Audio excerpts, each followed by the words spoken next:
आणि बोलल्यावरती आवाज ओळखल्यावरती पाणी पिणार नाही, काय करायचं? आणलेली झारी तोंडाला लावतोय राजा. आईच्या तोंडाला झारी लावल्याबरोबर तिनं सांगावं, श्रावणा तू झारी आमच्या तोंडाला लावतो, तू बोला ना का रे बाळा? तुला रात्रीच आम्ही पाणी आणण्यासाठी पाठवलं म्हणून राग आला? काय झालं? बाप म्हणला, श्रावण बाळा काय बाबा तू बोलत नाही? तसा तसा राजा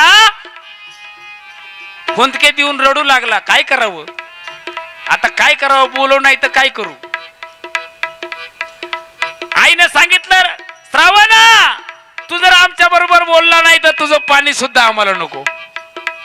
दशरथ राजाला बोलावं लागलं. मग दशरथ राजा काय म्हणतोय?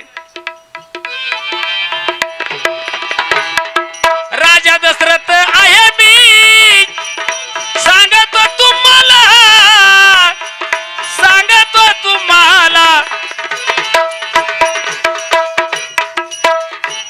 आन माझ्याकडून लागला बाण, श्रावण गेला काशीला. रामदाजी गजी हे रामदाजी गजी रे दाजी गरी गरी. तुमच्या बाळाला माझ्याकडून न चुकून बाण लागला आणि तुमचं बाळ हेही जगाची म्हणजे सोडून गेलेलं आहे. आणि असं म्हटल्याच्या नंतर काशीला गेलाय म्हटल्याच्या नंतर आईनं काय करावं? राजा राजा काय केलं? राजा अरे माझ्या श्रावण बाळाने तुझे कुठले किडी रणाचे वाघ तोडले होते राजा? आमच्या आंधळ्यांची काठी राजा तू हिरावून नेली राजा. आमच्या बाळाने तुझे किडी रणाचे वाघ तोडले होते का? का बाण मारला आमच्या बाळाला राजा?